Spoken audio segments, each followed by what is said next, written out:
नहीं सिखाता आपस में बैर रखना, हिंदी है हम वतन है हिंदुस्तान हमारा।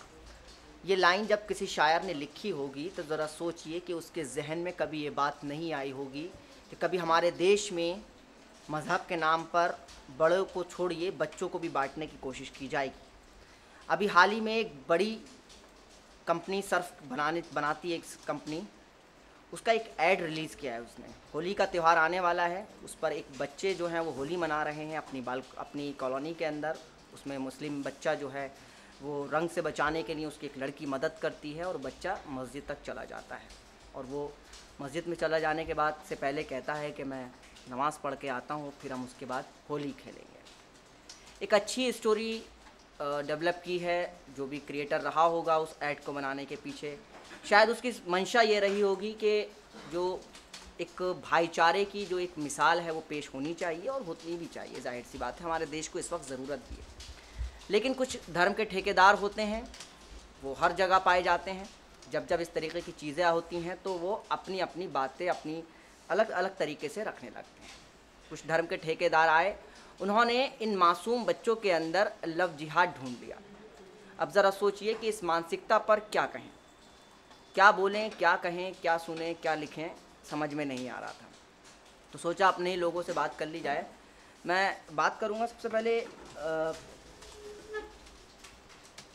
इनसे कि सबसे पहले ये बताइए कि जो आपने ऐड देखा होगा उसमें क्या देख के लगा आपको उसके सर्फ के ऐड में?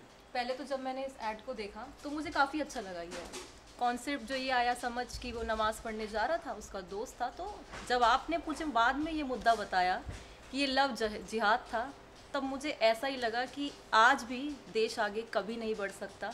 कितना भी कुछ क्यों ना हो जाए, टेक्नोलॉजी कितनी भी आगे क्यों ना चली जाए, देश आज भी पीछे है, पहले भी पीछे था और हमेशा पीछे था।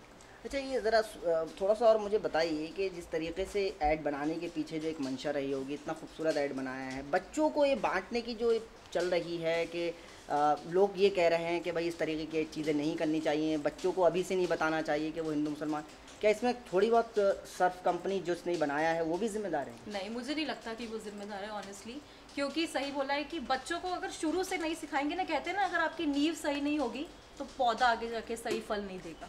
तो ये बिल्कुल बात सही है, अगर बच्चों को अभी से हम अच्छी चीज़ें नहीं सिखाएंगे तो आगे जाके तो देश बटा ही हुआ है पहले भी और आगे भी बट ही जाएगा। ये बहुत गलत था कि आप इसमें लव जिहाद ढूंढ रहे हैं।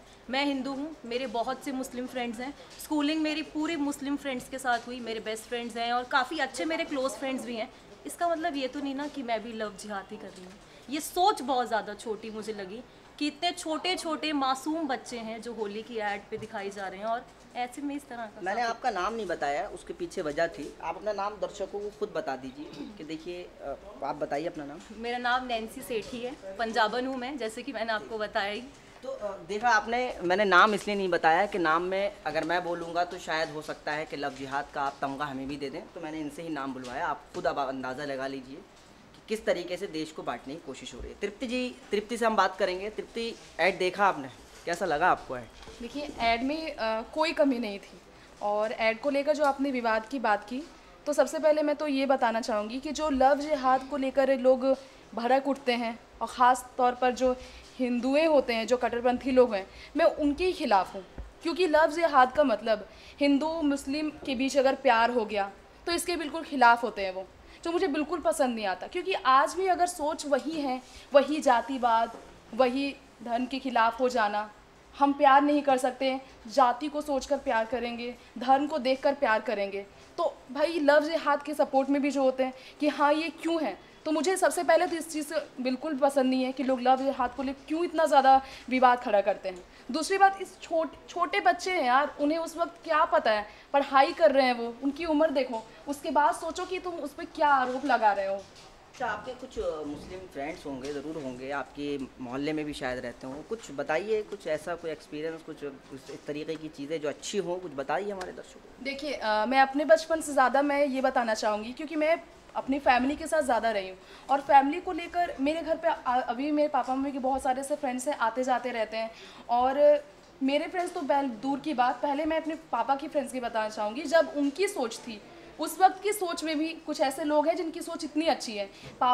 जब मेरे पापा छोटे थे और मेरे दादा की डेथ हो गई थी, बहुत कम उम्र में पापा को खो गए, दादा को खो गए, तब उनके सपोर्ट में किसी और नहीं बल्कि हमारे परिवार से ज़्यादा जो उनके जो मुस्लिम फ्रेंड्स थे, और एक अभी भी उनके अच्छे फ्रेंड हैं जिन्होंने पापा को सपोर्ट किया। और आज भी पापा से ज़्यादा मेरी दादी उनको अपना बेटा मानती है। घर पर आते हैं, एक साथ रहते हैं, साथ में खाना पीना, बिल्कुल भी डिफरेंस नहीं है, जाति धर्म कुछ भी, बिल्कुल हमारे यहाँ ऐसा सोच नहीं है। और मुझे बहुत लकी फील होता है कि मैं ऐसे घर से हूँ जहाँ पर जातिवाद और धर्म को लेकर बात नहीं होती है।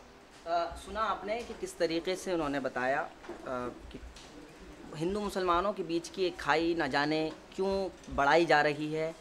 हालांकि राजनीतिक पार्टियां अपने स्वार्थ के लिए सब कर रही हैं, वोट लेना है उन्हें, ये सब कर रही हैं। सियासत है, सियासत के रंग बदलते रहेंगे, तस्वीरें नई बदलती रहेंगी, लेकिन देश की गंगा जमनी तहजीब ज़िंदा रहनी चाहिए। अटल बिहारी वाजपेयी ने बहुत अच्छा कहा था कि सरकारें आएंगी और जाएंगी, लेकिन देश रहना चाहिए। और देश हमेशा इसलिए रहना चाहिए क्योंकि देश से हम हैं और हमसे ही देश है। नमस्कार।